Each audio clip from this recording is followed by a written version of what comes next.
I'm here to give you the first sign that your contractor is cutting corners, plus a few more. To truly understand this, I'm going to have to explain a couple of other things first. Like, what is cutting corners? And why do contractors do it? But I know that you guys have no patience anymore. So, here are the first signs that your contractor is cutting corners. The black hole, pay schedule bending, admin skipping, and a barrage of change orders. I'll come back and explain those in just a couple of minutes. Also, stick with me for a twist that I imagine you weren't expecting. The real reason that contractors cut corners. First, let's get aligned with what cutting corners actually means. Then I'll hit you with the most common corner cuts for each job that you'll have done on a project. The best way to explain this is first by explaining what cutting corners is not, and that's making a smart scope of work. When you're in the game of buying real estate investment properties, it is imperative that you draw a line between what is wanted versus what is needed. To put this simply, want is something that you would do on your personal house, while need is something that increases your profits. A real estate investor strategizing about what to leave off of a scope of work prior to a project is not cutting corners. To be clear, this does not mean to cut out basic safety, code, and other things that are needed for basic livability. Cutting those things out is something else entirely.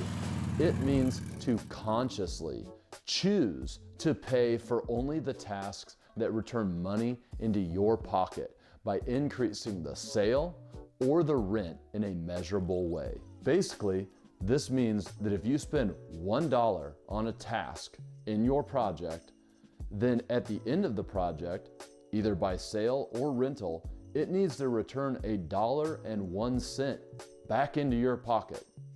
Cutting corners happens after you have completed your scope of work and agreed upon it with your contractor. If you have made a clear scope of work, which is your setting of expectations, you have outlined the following: the job tasks that need to be completed, the payment schedule, and the material that will be used on the project. Pro tip, guys, the items in your scope of work have to be clear.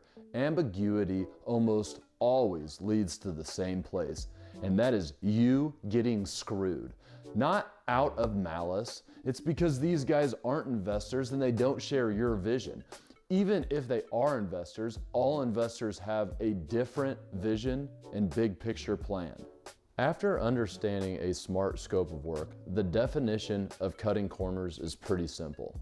Cutting corners happens when the items that you've settled on in the scope of work get shortchanged, either in ways that you can see or hidden inside of the walls.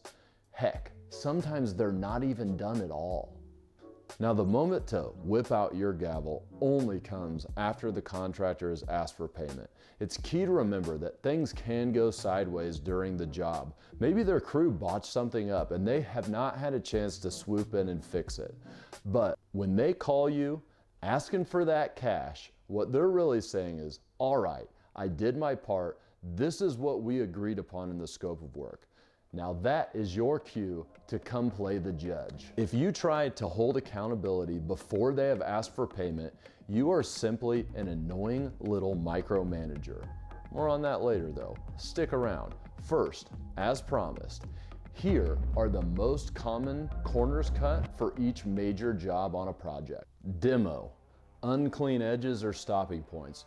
For example, they pull off some drywall and instead of cutting it cleanly and pulling it off there, they just pull it off and wherever it breaks, they leave it.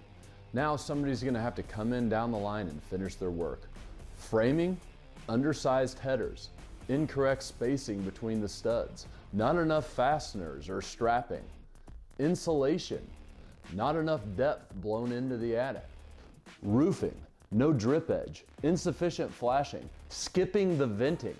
Electrical, backstabbing the outlets or general poor connections, undersized wire gauge. Plumbing, insufficient venting, improper sloping, HVAC, undersized unit or ductwork, drywall, less screws than needed, shoddy finish, paint, shoddy finish, missing closets or the back side of doors, paint on the hinges. Ugh, I hate this one more than any of the others. Floors, lazy cuts around the doors or the corners, using transition strips where they could have just run uniform from room to room, trim, sloppy joints, too much space between the trim and the wall, using phrases like, "we'll just caulk it later."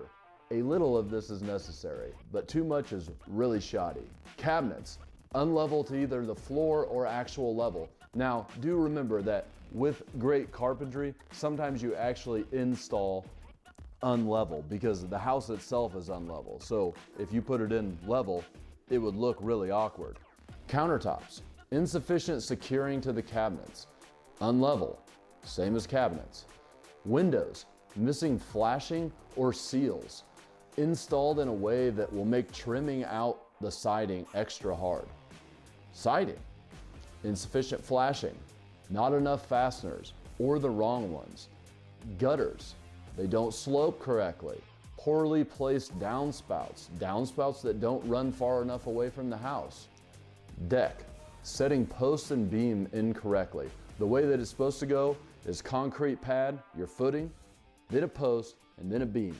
People mess this up all the time. A lot of times they'll pour the post into the concrete and then they'll just put the beam on the outside of the post.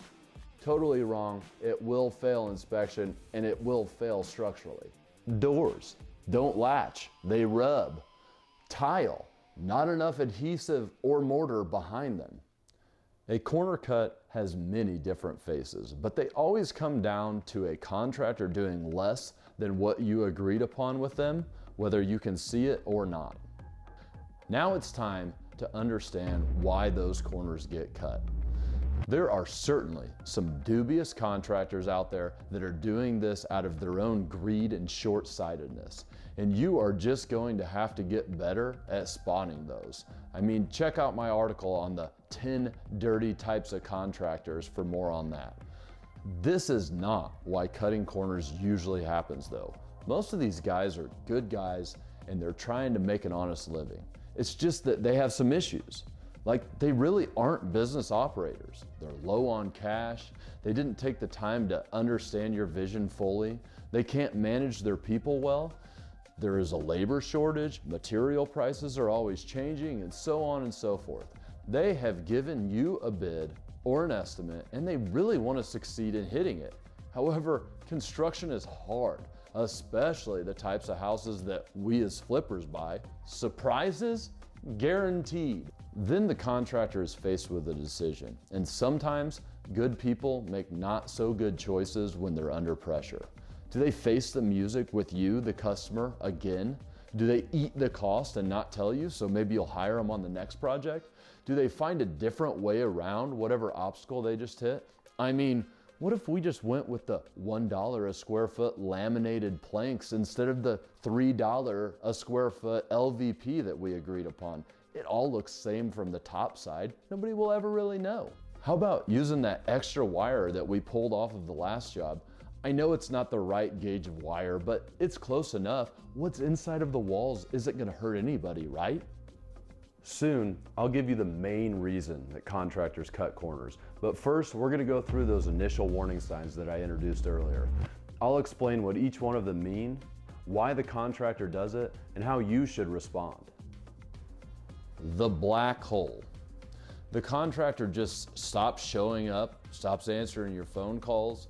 Usually they don't ghost you completely. They'll be back, they'll get a little bit done. It's terribly frustrating.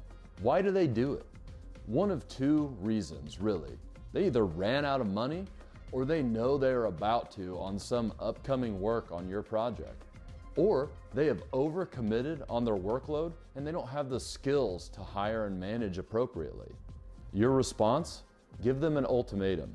Hopefully you followed my guidance from other content in the past and you haven't paid them in advance. But give them a date to complete, put your frustration aside here and make it a reasonable date. And tell them that if they aren't complete by that date, you'll hire somebody else, you'll deduct the amount you've paid somebody else from their pay, and that'll be the end of it. Now, if they do come back, make sure that you confirm your scope. Be extra vigilant when you're going to check the work that they've done, and make sure that no work gets covered before you have inspected it. It's that simple. Pay schedule bending. You have set up a schedule, and when they ask for money, they just aren't quite wrapped up. Or they straight up ask for money before anything's even done, because they need it for whatever reason. Why? Simple. They've just run out of money.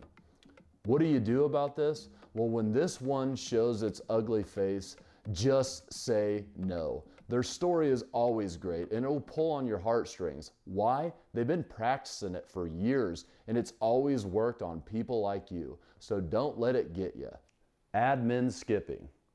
They failed to get permits, or they hired unlicensed people to do the work that should have had licenses and permits. Now, I'm no Boy Scout, so I understand that there's times that you would do those things. But if you are doing work that requires that administrative step, it's not gonna get done, and you are gonna have some problems. Why? Well, there's multiple possibilities. They're not licensed. They know that they will get the work inspected and that they will be asked to do things that will make them blow up their bid, or they're hiding shoddy work and they know that you don't know what to look for. Or they're so unorganized that they can't handle the administrative stuff, which eventually bleeds into the work they do. So what's your response? Before you hire a contractor, you need to check online if they have their licensing. And in some municipalities, you actually have to call the city. But you can see if they have their license, you can see if they pulled permits, and if they aren't doing those things, well, just don't pay them until they do them. Now, you need to make sure that you have set those expectations from the start. Don't just not pay them because you failed to be a good project manager. That would make my list of top dirty customer tricks. Barrage of change orders. They keep finding things that are gonna be extra. There is a balance here though, because they are gonna find some things in these houses, but watch out for excessive change orders. Why do they do it? They're trying to cover a bid that they have already blown. Or they're just unorganized and they missed a bunch of things on the initial bid because they weren't paying any attention and they knew you'd pay for them later. So what do? Well, don't just automatically agree to them. Go to the job site, ask questions, have them explain why they have to do whatever is extra and how they arrived at the price. If you can sense any BS, get a second opinion. Not in an aggressive way. Something like, you know, I have a contractor who does just this type of job all day, every day, and somehow they get amazing pricing. I'm just gonna have him come in and see what he thinks about this one. Seeing one of these signs doesn't necessarily mean that your contractor's cutting corners, but it should definitely raise a red flag in your mind. Now, as I've said before, cutting corners usually doesn't mean that the contractor is malintended. It's usually simple mismanagement in one way or another, and this is a tough business to manage. However, in most cases, the main reason contractors cut corners is you. Yeah, that's right. You're the problem. You're a terrible customer and you need to learn to be better if you want to be a successful house flipper. Plus, it's the only thing that you can actually control here. Well, maybe. It couldn't be me. It's got to be those blue collar boys driving around in trucks and swinging hammers who are messing this up. Haven't you read all the articles out there about contractor horror stories? Well, I can tell you, since I've played both sides here, that some customers make it really easy and they make contractors really want to do well for them. They have expectations, but they don't micromanage. They are open and approachable, so they end up receiving the real information about what's going on in a job. They don't freak out about problems that inevitably happen on every single flip project, and then they calmly discuss a plan that works for everyone when those problems do arise. They also have skills in assessing people to make sure that they are working with the right types of vendors. They have taken the time to learn how to be a better investor and the different things to look out for. Now, I've been working hard to help you with just that, so check out some more of my content. Now on the other end of the spectrum, there are customers who a contractor would have to work really hard to not want to take advantage of. You have to continually tell yourself, it's just the way they are. They mean well, they just have no control over themselves. They call or show up to a job site 40 times a day. They micromanage everything, always asking the same questions. They hold out pay when work is actually done right. They change their mind all the time, and then they get mad because the things are more costly or time consuming. They basically have zero self-awareness. In their mind, they think they're doing all the things that we talk about here, but really, they're just being an ass. Nobody wants to work with you, and you better hope that you picked a contractor who has a high ethical code, because they're gonna have to work hard not to take advantage of you. It is always a good time to look in the mirror. Make sure that you are someone that the best contractors want to work with. And if you're not, work on it. Everybody can improve. I've been doing this for over a decade, and I've seen all kinds of cutting corners. I'm sure there's some I never even caught. But with that, I have learned that it basically always comes down to setting clear expectations, hiring the right people, and holding accountability in a respectful way. It is truly treating people like you would like to be treated. And when they don't follow suit, act quickly to remove them from your life. Good luck out there, folks.